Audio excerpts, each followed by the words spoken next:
예, 경기체가는요. 왜 이름이 경기체가인가에 대한 얘기는 좀 이따 하도록 하고요. 발생 배경부터 보도록 하겠습니다. 무신 집권 이후 문벌 귀족계층이 몰락하고 이른바 신흥사대부, 우리가 신진사대부라고 말을 많이 하죠. 새롭게 등장하였다. 소멸한 양가를 대체할 새로운 시각 양식이 필요했다. 순수한 서정 양식만으로는 패기만만한 신흥사대부의 정서를 나타내지 못하였으며 이에 한국적 운율과 중국 사회 형식을 교묘히 결합한 교술장르인 경기체계가 탄생하게 되었습니다. 그래서 사실은 문학사적으로 큰 의미가 없어요. 없지만 이번 2025학년도 수능 특강에 경기체가의 한 작품이 나왔기 때문에 아주 버리면 안 된다. 그래서 우리는 경기체가 중에서 가장 유명한 작품인 한림별곡을 통해서 한번 어떤 것인지 느낌만 받아보도록 하겠습니다. 저 밑으로 내려가시면 5번이 있어요. 5번의 특징을 한번 읽어보도록 할 건데요. 1번 밑줄 서술적 연결이 생략된 명사 혹은 한문 단구의 나열이 압도적인 구문 구조입니다. 쉽게 말하면 계속 어떤 사물을 나열해요. 이거 이런 식으로 합니다. 나중에 읽어보시면 뭔 말인지 알 거예요. 계속 명사 형태를 반복하는 게 압도적으로 많습니다. 그렇다가 그게 나열을 하다가 동그라미 2번을 보시면 일정한 사물, 사실들을 나열하고 밑줄 정형화된 감탄구로 집약하는 시적 구조를 지닙니다. 그래서 나열하고 감탄사인데 감탄이 나오는 그 부분이 정해진 형태로 나와요. 이런 구조를 가지고 있다. 일단 한번 쭉 여러만 드렸고 실제로 보도록 하겠습니다. 다음 쪽.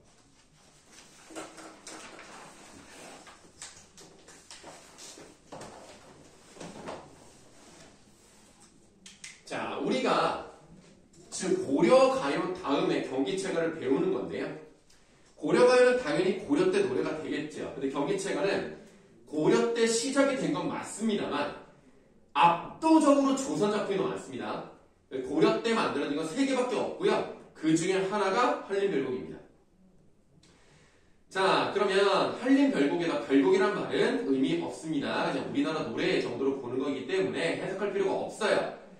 한림이라는 게 뭐냐? 그 밑에 1번을 보시면은 한림의 유생들이 합작한 작품 그 한 장애를 빼고요. 8명의 문인들이 한 장씩 지은 것으로 추정을 합니다. 이거 정확하게 밝혀지진 않았어요. 8개의 장으로 되어 있는데 쉽게 말하면 여러분들이 대학생이 돼서 거기서 조별 발표를 하는데 얘들아 소설 한번 써봐라 했더니 릴레이 소설을 8명이 썼다 이렇게 생각하시면 돼요. 또는 뭐 8개 시 하나씩 써와라 그럼 8개의 시를 써서 하나로 합친 거라고 보시면 되겠습니다. 그럼 한림이 뭐 하는 데냐? 왕명을 만들어가지고 문서를 관리하고 문서를 꾸미고 이런 관점을 한림이라고 하고요. 그 한림의 유생들이 만든 작품입니다. 그래서 1장부터 8장까지 내용이 그냥 다 따로따로예요. 따로따로인데 나름 공부를 좀 했던 애들이 한림에 들어갔을 테니까 얘네들이 잘난 척을 많이 합니다. 예를 들면 서울대생인데 서울대생 8명이 모여가지고 야 우리 글 한번 써볼까? 해서 이러는 거야. 너희들 국어 내신 1등급만 받아봤어? 난 2등급도 없는데. 약간 이런 느낌이 있죠. 야 수학 만점 받아본 사람 있니? 전국 0.1% 안에 들어가 본 적 있니? 약간 이런 느낌으로 시를 쓰는 거예요. 그래서 이런 걸 우리는 다 이루었어. 우리 어때? 멋있지? 이런 느낌의 시를 썼다고 보시면 됩니다. 그래서 별로 의미가 없긴 해요. 자, 그럼 실제로 1장이라고 되어 있는 부분의 내용을 한번 보도록 하겠습니다. 자, 1장은 문인들이 과거 시험을 치르는 모습이 나타나 있는데요. 원슌문, 인노시, 공노사류, 니정은, 딘한림, 샹운주필, 충기대책, 광군경이, 량경시부 뭐 이렇게 계속 나열만 하죠. 뜻은 밑에 나와 있습니다.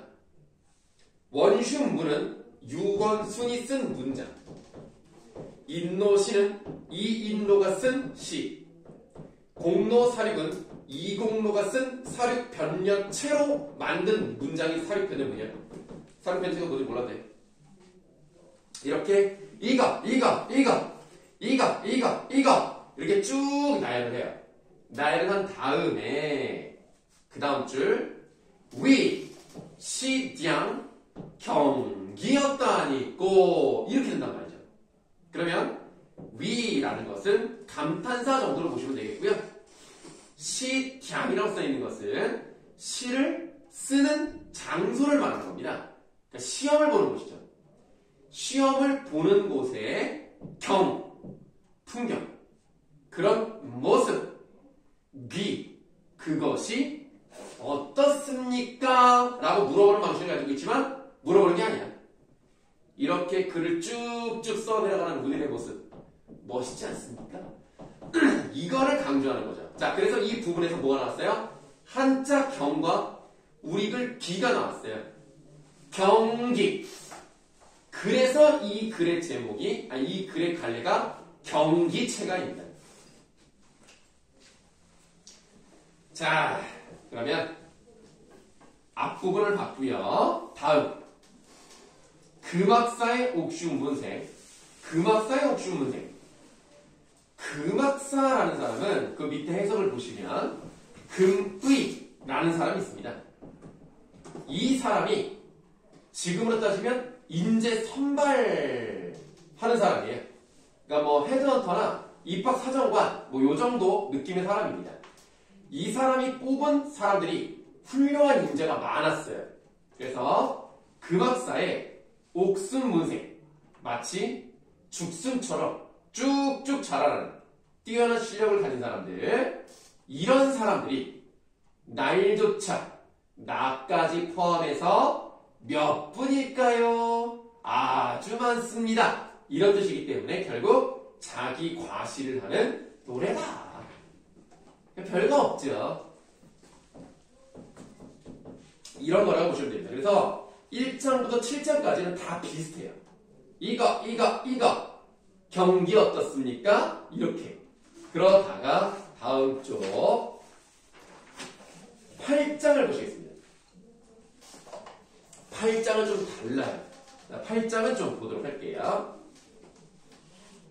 당당당, 당주자, 조염, 남기 이렇게 돼 있어요.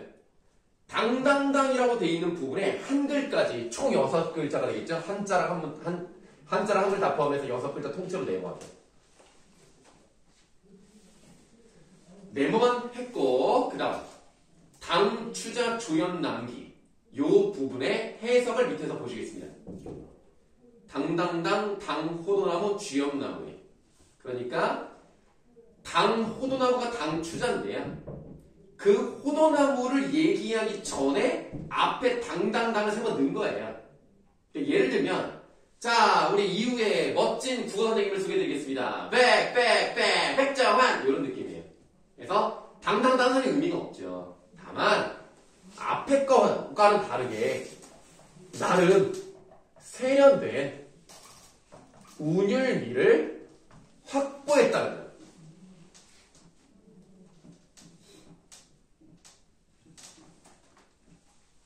그런 점에서 의미가 있다는 겁니다. 그러니까 그전에는 그냥 나열만 했잖아. 여기는 탁탁탁 그냥 임팩트를 딱 넣는다는 거죠. 그런 점에서 좀 다른 점이 있고요. 당당당, 당추자, 조연, 남기 홍실로, 홍글이 매용이다. 붉은색 실로 붉은 그네를 메었어요. 혁옷이라는 당기는 거고요. 미롯이라는 미는 겁니다. 자, 당겨라, 밀어라, 정소년이여. 정소년은 이 당시의 미소년들을 말합니다. 여기 말하는 미소년은 남자, 여자 다 포함이라고 생각하시면 돼요. 그 다음에 좀 중요한 게 나왔어요. 내 가는데 남갈시라. 여기가 좀 중요한데 봐봐. 남, 가 플러스 리을시라자. 어떻게 해석하자? 뭐뭐 할까봐 두렵다. 그러니까 내가 가는 곳에 남들이 갈까봐 두렵다. 이 말은 뭐냐면 조금이라도 나보다 높이 올라갈까봐 걱정이 된다. 뭐 이런 거예요. 근데 그네 타는데 뭐가 그렇게 두렵겠어. 그러니까 이거를 조금 다르게 한번 써볼게요. 내가 즐기는 것을 남에게 빼앗길까봐 걱정이 된다. 이 정도 느낌으로 갈게요.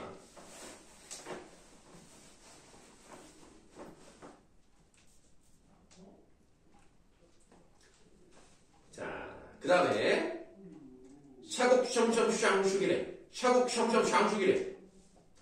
위 후슈동유 경기 어떠하니 있고 이렇게 경기가 또 나왔죠? 역시 경기체가라고 보시면 되겠습니다. 모든 경기체가 다 이 부분이 들어가요. 경기 어떠하니 있고. 자, 이거 현대어플 해보도록 하겠습니다. 두 손 맞잡고 노는 광경 그것이 어떠합니까? 이거는 자기 잘난 척을 하는 건 아니고 그만큼 우리 보기 좋지 않습니까? 그냥 요 정도 느낌이기 때문에 거기다 쓰도록 하겠습니다. 남녀가 어울려 그네를 끼며 즐기는 풍류에 대한 이야기를 하고 있더라. 이건 자기 과시는 아니다. 그냥 우리 잘 놀지? 이 정도 느낌 물어보시면 되겠습니다. 경기체가 큰 의미가 없기 때문에 그냥 이런 게 있구나 정도만 보시고 넘어가시면 되겠습니다. 자, 이렇게 해서 우리가 고대가요부터 향가를 거쳐 고려가요까지 하고 마지막으로 경기체가를 마무리함으로써 고려 때까지 다 끝났다고 보시면 되겠습니다. 이제는 시조를 계속 해볼 거예요. 오늘 뒷부분 수업은 많이 힘드실 겁니다. 시조만 계속 할 거거든요.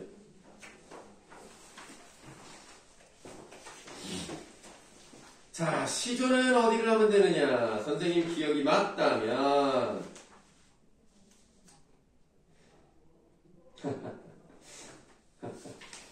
강호사시가 어부사시사부터 그냥 비슷해가지고 헷갈렸네. 어부사시사를 아예 안 한 건 아니고 앞부분에 살짝 개관만 했었습니다. 거기를 한번 펴보도록 하겠습니다. 잘 폈네? 근데 왜 책이 조금 깨끗한 것 같지?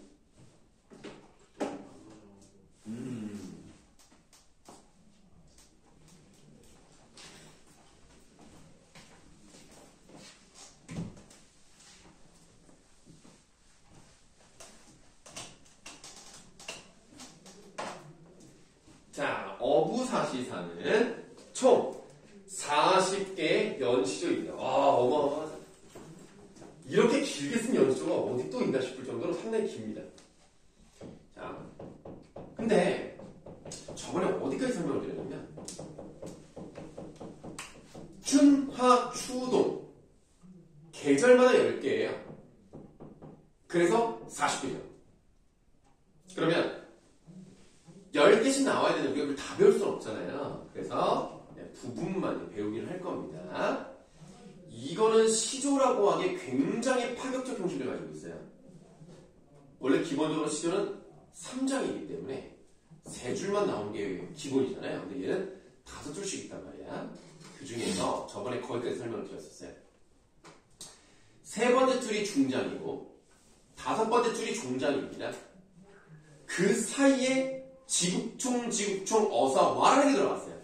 이것은 소리를 흉내는 말이거든요. 그래서 찌그덩 어여차 요 정도 소리를 한자로 기록한 거라고 보시면 돼요. 그래서 이 부분은 매 수마다 들어갑니다. 그러니까 총 40번 나오는 거죠. 여기는 변하지가 않아요. 여기 별로 의미는 없어요. 이제 중요한 건 초장과 중장 사이에 들어가 있는 이 부분 사이에 뱉더라 어떻게 들어간단 말이야. 자, 이제 어디를 보실 거냐면 그 윗부분에 2번 표 있잖아요. 그 표에서 자, 봄도 1수부터 10수, 여름도 1수에서 10수, 매번 똑같이 일수의 초장과 중장 사이에는 뱃더라 나와요. 이수는 닫더라 나옵니다. 항상 그 똑같은 위치에 들어가게 돼 있어요. 그러면 어떤 의미인지를 보도록 하겠습니다. 일수 뱃더라라고 써있죠?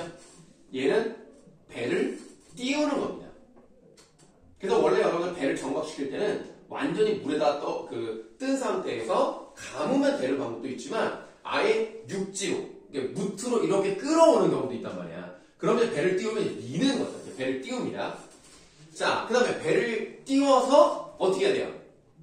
닻을 들어 올려야 갈 수 있겠죠? 닫들어라라고 되어 있습니다. 그 다음에 돛을 달아야 바람을 맞고 가죠.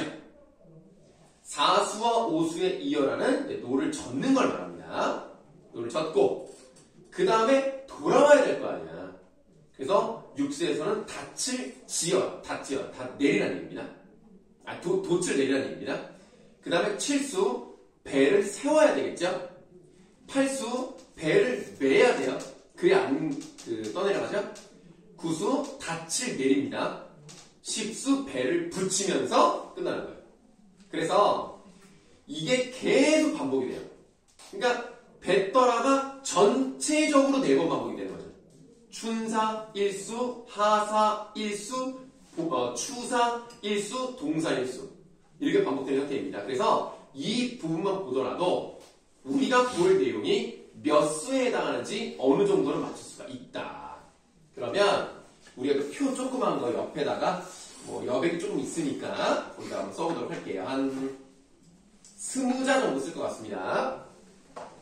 이렇게 계속 배를 타고 돌아오기까지의 과정을 보여준다는 얘기는 시상 전개의 사실성을 부여해주는 부분이죠. 그러니까 어부니까 물론 저번에 말씀드렸습니다. 이 아비부자를 쓰기 때문에 직업적으로 물고기를 낚는 사람은 아니지만 어쨌든 물고기를 낚는 것을 취미로 삼든 풍류로 삼든 나가야 될 거 아닙니까? 나갔다가 들어오는 그런 과정을 잘 보여주고 있기 때문에 상당히 사실성을 부여주고 있고요. 그리고 똑같은 게 반복되지는 않아요. 그래서 단조로움에 약간 변화를 주려는 그런 목적도 있었을 것이다. 그러니까 윤선도나 되니까 이런 파격적 형식을 갖다 쓰는 거죠. 다른 사람은 생각도 못합니다.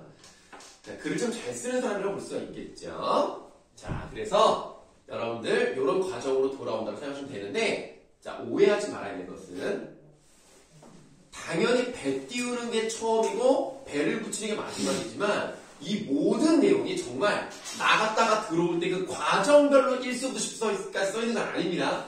그냥 느낌이 그렇다는 거지 그냥 관계없이 나오는 경우도 많아요. 자, 그렇다면 처음 춘사를 보도록 하겠습니다. 춘사니까 봄입니다. 봄인데 두 번째 줄에 뱃더라가 2번 나왔죠. 그거 몇 수란 얘기야? 1수야, 그치? 앞개에 안개 걷고 어려운 단어는 밑에 현대어 풀이가 잘 돼 있으니까 보시면 돼요. 앞포구에는 안개가 걷히고요. 뒷매의 해 비친다. 뒷산에는 해가 비칩니다.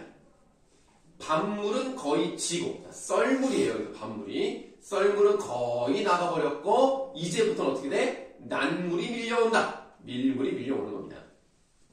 강촌, 강마을, 온갖 꽃이 먼 밑에서 보니까 더욱 좋다. 멀리서 꽃들을 보는 거죠. 원경으로 가는 관계예요.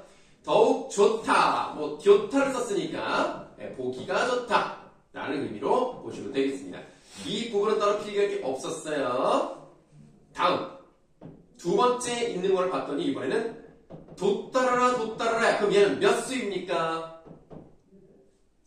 3수네요. 그럼 2수가 생략되어 있는 걸 확인해 볼 수가 있죠? 3수 보시겠습니다. 동풍이 건드뿐이라고 되어 있는데요. 자, 외워야 될 건 외워야 됩니다.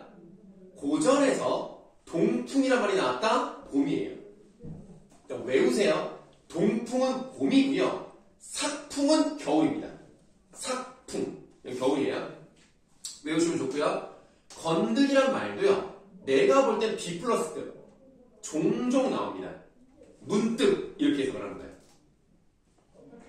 그래서 봄바람이 문득 부니 물결이 고이 인다. 자, 봄바람이 엄청 세차진 않거든요.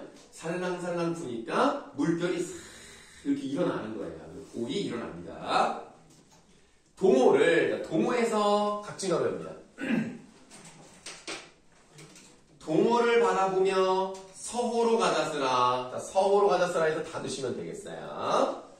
자, 동쪽 호수를 돌아보면서 서쪽 호수로 가는 겁니다. 그러니까 지금 움직이는 걸 보여주고 있는 거죠. 네, 그러면 동적 이미지가 드러났다고 생각하시면 돼요. 이 동적 이미지가 여기만 나온 건 아니고요. 그 다음 표현이 더 기가 막힙니다. 앞매희 앞에 각진가로 앞매 앞에 있는 산이 지나가고요. 뒷매희 뒷산이 나온다. 받으세요. 그러면 여기도 마찬가지로 동적 이미지인데요. 어떻게 보시면 되냐면 이 사람은 지금 동쪽에서 서쪽으로 가는 거예요. 그러니까 동쪽에 있는 호수를 바라보면서 서쪽으로 가고 있죠. 그러다가 일로 갈수록 이제 산이 지나갈 거 아닙니까? 그럼 산이 예를 들어서 니네 입장에서 봐봐. 산이 이렇게 두 개가 있어. 그럼 여기 앞에 있는 거잖아. 내 입장에서. 앞에 있는 산이 이렇게 지나가는 거예요. 그러면서 뒷산이 나오는 거죠. 이 말은 산은 그대로 있을 거 아니냐. 내가 가는 거지. 그럼 내가 가는 그 움직임을 이렇게 표현했다는 점. 그래서 아주 그냥 자연을 재밌게 즐기고 있는 그런 모습이 나타냈기 때문에 이렇게 써볼게요. 화자의 흥취를 효과적으로 제시하고 있다. 잘 썼어요. 이게 진짜 윤선도라는 사람이 몇백 년 전 사람이지만 기가 막히게 잘 썼습니다. 자, 그런데 지금 본 이것보다 더 시험 문제 잘 나오는 좀 비교적 유명한 그런 부분을 보도록 하겠습니다. 자, 그 다음에는 두 번째 줄을 봤더니 이어라가 나와 있으니까 사수 아니면 오수네요. 우는 것이 벅구기가. 자, 벅구기가 다음에 사선을 그으시면 왼쪽과 오른쪽이 다르다는 걸 확인할 수 있습니다. 왼쪽은 울어요. 누가요? 뻐꾸기가 울어요. 그럼 뭐야? 청각적이죠. 그런데 오른쪽은 뭐예요? 푸른 것이 버들숲인가로 되어 있기 때문에 푸르다는 말이 나왔어요. 얘는 시각적이죠. 왼쪽과 오른쪽의 문장 구조는 비슷하기 때문에 대꾸적 표현이 사용됐고요. 서로 다른 감각적 심상이 나타났다는 점. 이런 게 좀 잘 나옵니다. 그래서 뻐꾸기가 온다? 버들숲이 나온다? 그냥 봄입니다. 그러니까 물론 우리가 이제 춘사를 보고 있기 때문에 당연히 봄이라는 걸 알고 있겠지만 만약에 이런 춘사라는 정보가 제공되어 있지 않더라도 뻐꾸기랑 버들숲이 나왔다. 그냥 무조건 봄이라고 보시면 돼요.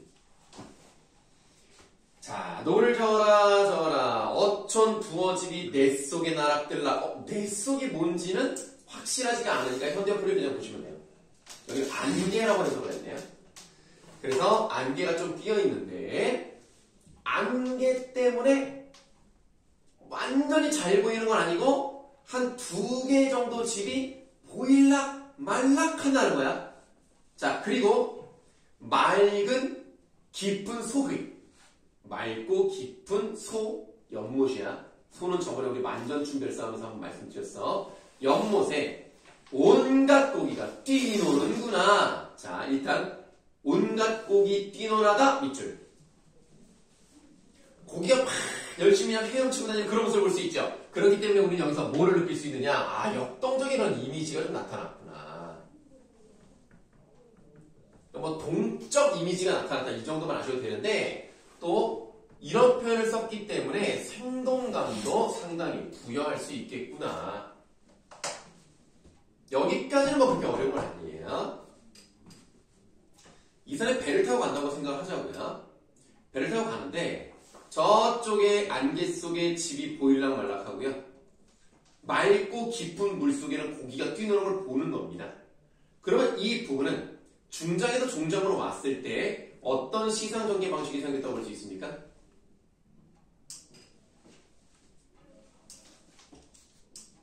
아, 우리 중윤이가 대답하려고 그냥 선생님을 딱 쳐다보네. 네? 시상전기 방식이 어떻게 되는 것 같아? 힌트는 지금 다 드렸습니다. 안개 속에 보일러 말라간다는 건 안개가 끼어 있으니까 잘 안 보인다는 거잖아요. 설마 안개가 뭐 진짜 뭐 10m, 아니 10cm 이 정도는 아닐 거 아니야? 좀 뭐 100m, 200m 뭐 이 정도 아닐까요? 그걸 받고 배를 타고 물과 끼는 걸 어떻게 봐? 이렇게 볼 거 아니야?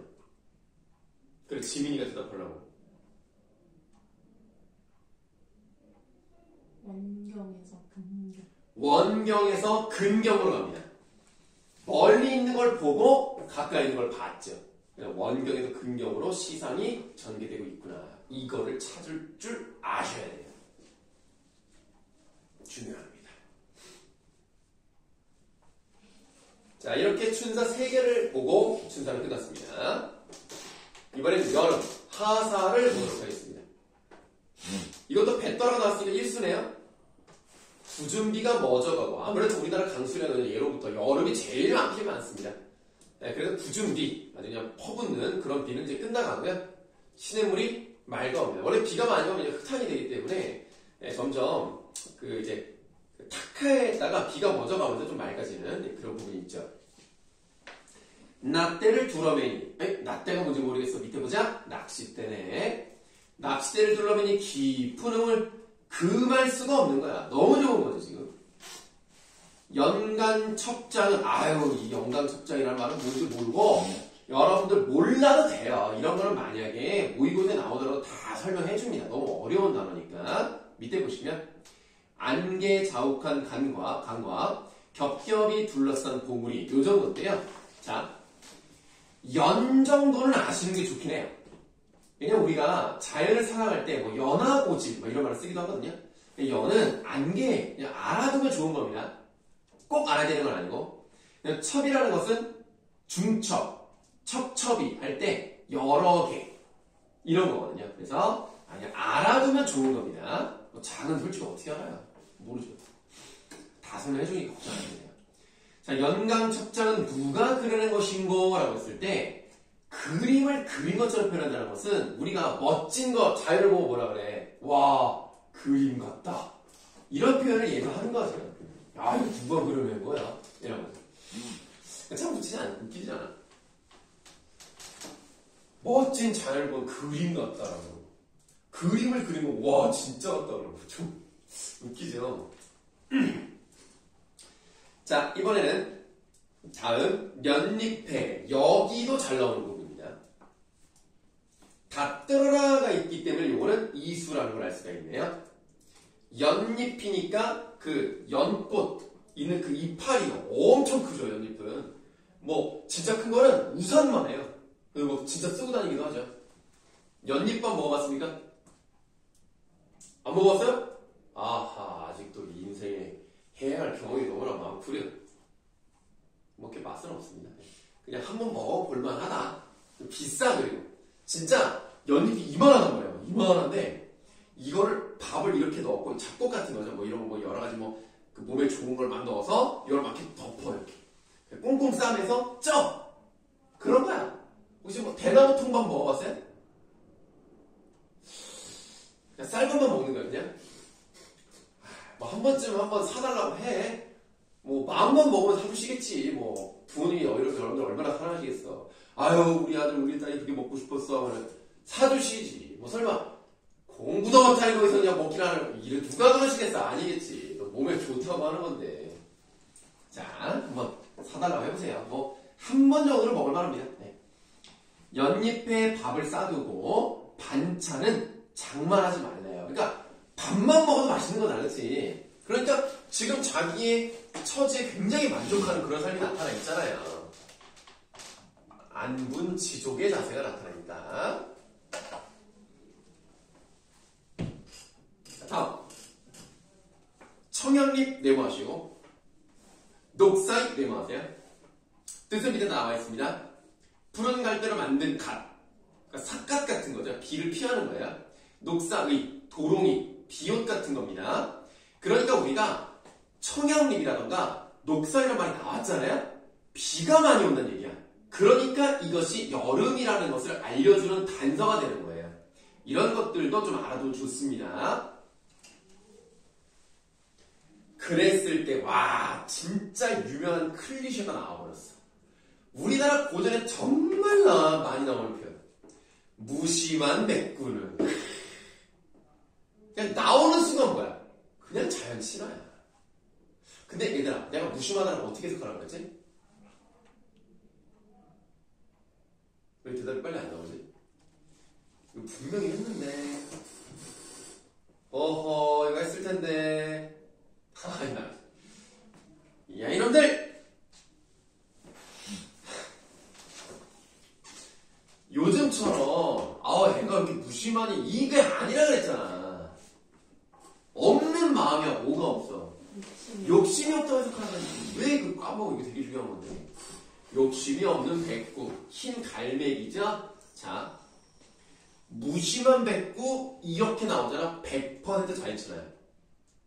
그냥 백구가 나왔잖아. 95% 자연친화야. 알겠죠? 왜냐면 백구가 일단 그냥 말 그대로 흰 갈매기를 나타내는 경우도 있어. 또는 한자가 달라서 흰 망아지를 나타내는 경우도 있어. 그런 경우가 아니면 웬만하면 다 자연친화이기 때문에 모르면 그냥 그걸 밀고 가. 근데 무심한 백구자는 100% 자연친화야. 그래서 무심한 백구는 내가 쫓아가는 것인가? 제가 나를 쫓아오는 것이냐? 그러니까 이런 거죠. 약간 배를 타고 가면 갈매기가 그럼 이제 이렇게 하면 이제 얘가 날 쫓아오는 것 같고 이렇게 나가면 내가 쫓아가는 거 그냥 자연과 하나 되는 그런 느낌이야. 그래서 무라일체라고 써.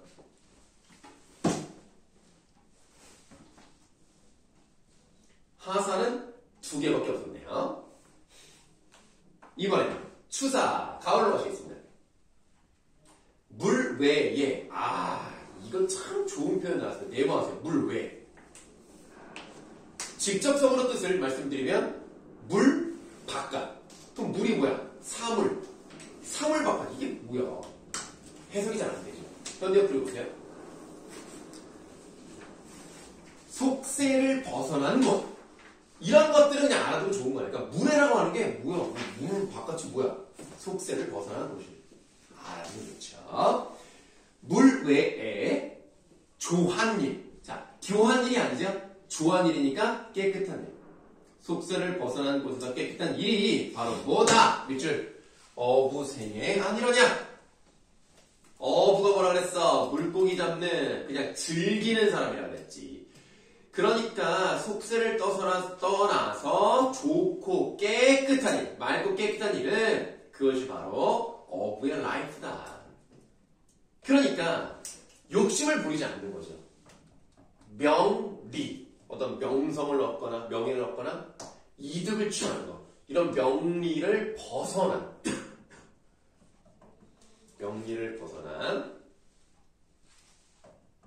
생애를 말하고 있고 그게 어부생애 아니러냐? 라고 물어보면서 이게 최고야. 서리법.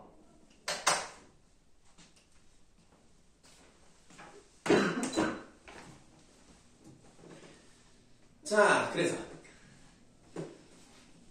뱉더라라니까 이것도 일수라는 걸 알 수가 있네요. 어흥을 웃디 마라. 어흥에다가 동그라미 하세요. 물고기 잡을 어에다가 노인 옹자를 썼습니다. 고기 잡는 노인이죠? 누구를 말하겠어요? 누구겠어요? 어부? 그러니까 어흥은 제목에 나와 있는 어부와 같은 뜻이라고 보시면 돼요. 그러니까 누구겠냐고 생각해봐. 화자야. 화자라고 써. 어흥을 웃지 마라 이거야. 의미상 비웃지 말라 이거지. 왜냐하면 그림마다 그려져 있거든. 이게 무슨 말이냐면 산수화 같은 걸 보시면요. 산과 물만 그리는 것이 아니라 종종 절도 좀 그리고 사람도 그리고 그 중에서 배를 타고 고기를 잡는 어부를 그리기도 합니다. 여기서 말하는 어부는 이제 여기서 아비부자 쓰는 어부를 말하는 거예요. 그걸 왜 그렸겠어요? 의미가 있다고 생각하기 때문에 그린 거겠죠? 의미 없이 가치 없는 걸 굳이 왜 그리겠습니까? 그 말은 그림 그리는 사람도 이 사람들의 가치를 알고 있기 때문에 그리는 거야. 그러니까 우리 우습게 보지 말라 이거야. 우리는 심오한 뜻이 있는 사람들이야. 자연을 즐기면서 풍류를 즐기는 사람을 왜 욕하냐? 이렇게 그림마다 그려져 있지 않느냐? 사시흥이 한 가지나 사계절에서 느껴지는 흥취가 한 가지야. 다 비슷하고 다 마찬가지로 좋아. 그렇지만 추감이 으뜸이다. 봄, 여름, 겨울도 좋지만 역시 가을이 최고다. 얘기입니다. 뭐 사실 가을이 소풍 가기도 좋고 여행 가기도 좋죠. 날씨가 막 덥지도 않고 막 춥지도 않고 그리고 단풍도 있고 자연이 예쁘죠. 봄은 여차하면 덥거든요. 그래서 옷 조절을 잘해야 되는데 가을은 물론 여차하면 추울 수 있지만 그래도 서늘한 게 더 여행하기 좋죠. 봄도 좋지만 가을도 좋고 겨울도 좋습니다. 사실 겨울도 우리나라는 또 이제 겨울이 또 워낙 추워서 뭐 이렇게 많은 곳을 가기 좀 어렵습니다만 그래도 겨울은 또 겨울의 맛이 있어요. 저번에 선생님 그 영종도 갔다고 말씀드렸죠? 영종도 겨울 봐도 그냥 한 번 정도는 가볼만 합니다. 그래서 멀지도 않아. 여기서 너희들 그 공항 철도를 타고 가도 금방 가고요.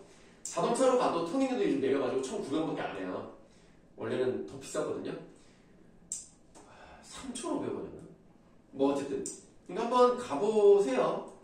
공부만 하지 말고 여러분들아 맨날 그냥 공부만 하고 그냥 그냥 숙제도 안 하고 그러지 말고 자 다음 수국의 가을이 드니. 자 수국이라는 것은 물나라네요.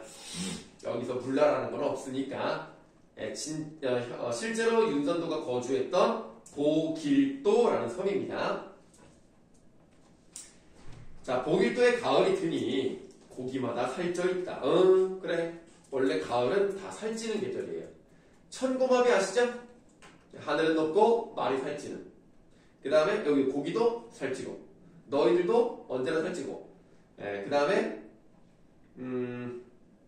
가을은 일단 풍성하잖아. 왜냐면 수확의 계절이기 때문에 먹을 게 많아요. 뭐 사과, 배, 대추, 뭐 감 먹을 게 진짜 많다고. 그러니까 살이 찔 수밖에 없지. 만경지인파라고 되어 있는데요. 원래 일반적으로 만경창파라는 말을 더 많이 씁니다만 거기 밑에 뜻은 나와 있습니다. 넓고 맑은 물결입니다. 만경창파에 슬카지 용여하자. 자, 슬카지의 뜻은 실컷 용여하자. 뜻은 나와 있죠? 실컷 재밌게 놀자. 인간을 돌아보니 인간에다 세모하셔야 되겠습니다. 여기서 말하는 인간은 무엇을 말하겠습니까? 속세를 말하겠죠. 인간을 돌아보니 멀수록 더욱 좋다라는 말은 나는 더 이상 속세에 대한 미련이 없다. 미련이 없다 이런 얘기를 하고 있습니다. 동사입니다. 구름 거둔 후에, 구름이 거친 후에 햇빛이 두텁거다. 햇빛이 두텁다라는 말을 잘 쓰진 않지만 무슨 느낌인지는 아시겠죠? 따뜻하다 이런 얘기겠습니다. 천지폐색하되 하늘과 땅의 기운이 다 없어졌어요. 왜냐하면 겨울에는 식물이 살기 어려우니까. 그래서 없어졌지만 바다는 의고하다. 바다는 절대 얼지도 않고요. 절대 눈에 덮이지 않습니다. 바다는 언제나 똑같이 생명력을 가지고 있습니다. 그래서 바다는 의고하다. 변함없이 그대로 있죠. 가 없음 물결이, 끝없는 물결이 깊현 듯 하여 있다. 깊은 알아두셔야 됩니다. 깊은 비단입니다. 많이 나와요. 그래서 깊을 편듯하다는 것은 바닷물이 너무 예뻐서 이 물결이 너무너무 예뻐서 비단을 펼쳐놓은 것 같다라고 봅니다. 사실 이 동사의 일수는 그렇게 중요한 부분은 아니지만 그래도 좀 알아두면 좋을 것 같은 그런 부분들이 나옵니다. 이제 하나만 더하면 어부사시사 끝나게 됩니다. 간밤에 눈 갠 후에, 그렇죠? 눈이란 말이 나왔으니까 당연히 동사라고요. 경물이 달랐고야. 자, 눈이 많이 내리면 경치가 다 달라지죠. 그래서 앞에는 앞에다가 꺽쇠. 앞에는 만경유리, 뒤에는 천처복산. 받아보세요. 이 정도의 뜻은 모의고사에서도 알려줄 법합니다. 거기 만경유리도 나와있죠? 넓고 넓은 유리 같은 겨울바다. 천처복산은 백설에 덮인 아름다운 산. 그러니까 앞에는 멋진 투명한 바다, 뒤에는 눈 덮인 아름다운 산. 그러면 바다를 만경유리로 비유를 한 거잖아요. 산을 천척옥산이라고 표현을 했고, 그러니까 일단 은유법이 사용됐어요. 그리고 유사한 문장도 반복됐으니까 대꾸법도 사용이 됐고요. 그래서 너무너무 아름다운 현상이 내 눈앞에 펼쳐지고 있구나라는 얘기를 하고 있는 겁니다. 그래서 마지막 부분이 중요하죠. 선계인가 불계인가. 선계 동그라미, 불계 동그라미 하시고, 이 선계의 선자가 무슨 선자입니까? 신선선자입니다. 신선의 세계가 선계예요. 불계는 불교의 세계가 불계입니다. 한마디로 둘은요, 다 이 세상을 초월한 어떤 이상적인 공간을 말하는 거겠죠? 그래서 세상을 초월한 너무 멋있는 그런 절경을 말하는 거야. 이게 신선이 사는 곳인지 불교의 극락인지, 와, 여기는 인간 세상이 아니구나. 너무 멋있다는 얘기예요. 표현을 좀 약간 에바 세바긴 하지만 잘 썼죠. 네, 이렇게 해서 우리가 어부사시사도 끝났습니다. 좋은 작품이니까요. 실제로 이런 것들이 잘 나옵니다. 알아두시면 좋고요.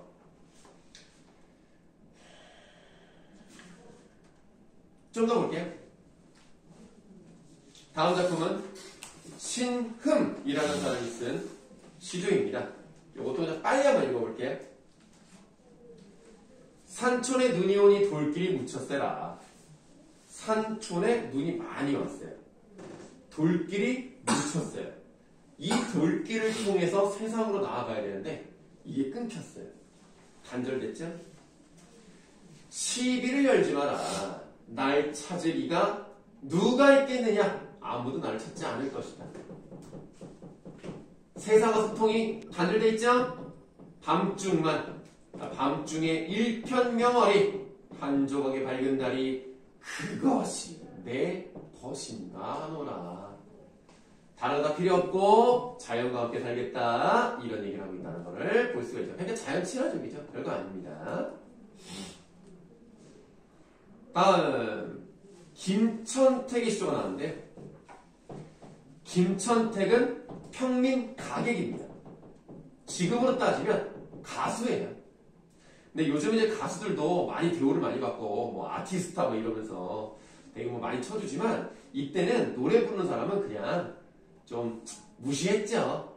그냥 뭐 양반들은 당연히 가수가 아니고 그런 일을 하지는 않고, 평민들 중에서 농사를 짓는 것보다 이렇게 두루두루 다니면서 노래도 부르고 사람들에게 시조도 읊어주고 이러면서 돈을 벌고, 또 그러면서도 자기가 전국을 돌아다니면서 그 시조를 수집을 해요. 수집을 해서 책을 만듭니다. 우리는 그 책을 보고 시조를 배우는 거예요. 이런 게 다 어디서 왔겠어요. 물론 뭐 이제 필요한 뭐 다른 문헌에도 있겠지만 시조집이라는 게 있습니다. 한 권만 있는 건 아니기 때문에 몇 권이 있긴 합니다만, 이런 게 있었으니까 여러분들에게 이런 좋은 시조를 남겨놨다. 그래서 여러분들 입장에서는 시조를 괜히 남겨가지고 공부를 많이 하게 될 수 있겠습니다만, 감수성이 풍부해진다. 자, 강산 좁은 경을, 자연의 깨끗한 모습을 힘센 이가 다툴 양이면 힘센 이 세모해볼까요? 그래서 힘센 사람은 뭐 마동석 같은 사람은 아닐 거 아니야. 여기 힘센 사람은 뭐야? 사회적, 경제적, 강자 같은 사람이겠죠? 그러니까 신분으로 따지면 뭐 높은 사람들, 권력을 지닌 사람들. 만약에 이렇게 힘센 사람들끼리만 싸워가지고 자연을 구경할 수 있다? 그렇게 한다면 내 힘과 내 분수로 어찌하여 얻을 수 있겠느냐? 나같이 힘없는 사람은 자연을 구경도 못하겠구나. 그렇지만 진실로 금할 사람이 없으니 아니 자연을 내가 눈 뜨고 보겠다는데 누가 말려? 그러니까 나도 두고 논다. 그래서 별 내용은 없는데 밑에 한번 읽어볼게요. 자연의 아름다움을 만끽하고 싶은 열망을 나타냈어요. 밑줄 하시겠습니다. 수직적 신분 질서가 존재하던 당대의 사회적 분위기를 염두에 두고 감상을 해야 옛날에는 신분제가 있었기 때문에 그런 사람들만 뭐 높은 사람만 느낄 수 있는 것은 아니었구나. 다 누릴 수 있었구나. 자연은 신분과 관계없이 평등했구나. 이런 느낌으로만 보시면 됩니다. 대단한 건 없어요. 자, 다음 김천택 시조 보도록 하겠습니다. 전원에 남은 흥을 자연 속에서 즐기다가 남은 흥이 있을 거 아닙니까? 그 흥을 전나귀에 모두 실어요. 전나귀 네 마리. 전나귀의 뜻은 밑에 나와 있어요. 발을 저는 나귀라고 되어 있습니다. 그러니까 좀 보잘것없죠. 그러니까 원래 나귀는요 대단하지 않잖아요. 그러니까 말처럼 키가 크고 빨리 달리는 것도 아니고 뭐 몸이 막 멋있게 생겨가지고 사람들이 와 감상하는 것도 아니고 별것도 아니야. 그냥 간단한 짐 정도 싣고 사람도 타고 다니고 이런 것밖에 안 된다는 거죠. 어쨌든 그런 나귀 중에서도 다리를 절어요. 참 보잘것없죠. 그래서 전나귀에다가 이렇게 한번 써보도록 할게요. 자, 보잘것없는 대상인데요. 누구와 동일시 된다고도 볼 수 있을까요?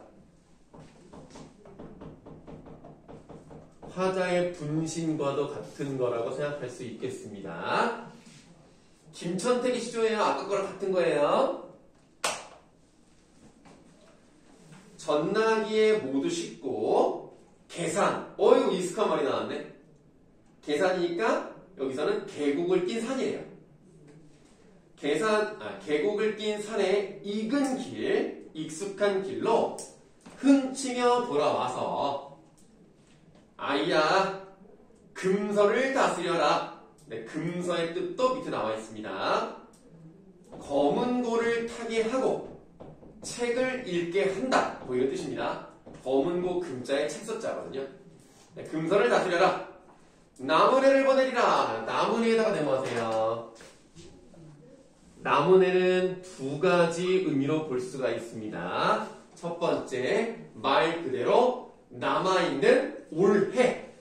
네, 그래서 이렇게 보는 거죠. 남은 생애. 그러니까 남아있는 나의 생애를 이렇게 자연과 함께 잘 즐겨볼래. 이렇게 해석을 하면 굉장히 길게 보는 거고요.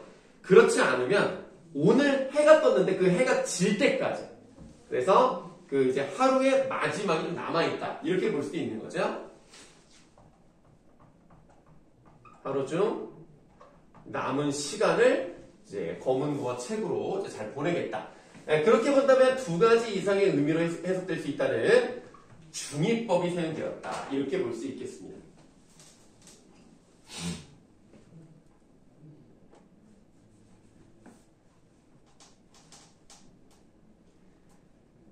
네, 이연보 시조까지만 보고 쉬는 시간 가질게요.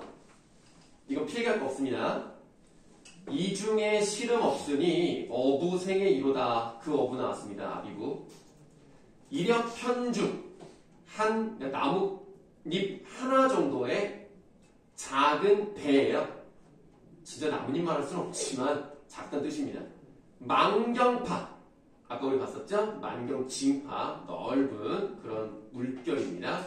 띄워두고 인생, 사람의 세상을 다 잊었거니 날 가는 줄을 알겠느냐? 시간이 너무너무 잘 간다더라. 마치 국어 시간처럼 아주 시간이 잘 가고 있습니다. 우와, 벌써 2교시가 끝났어요. 2교시가 끝나고 3시가 넘은 것 같은데요. 자, 그러면 쉬는 시간.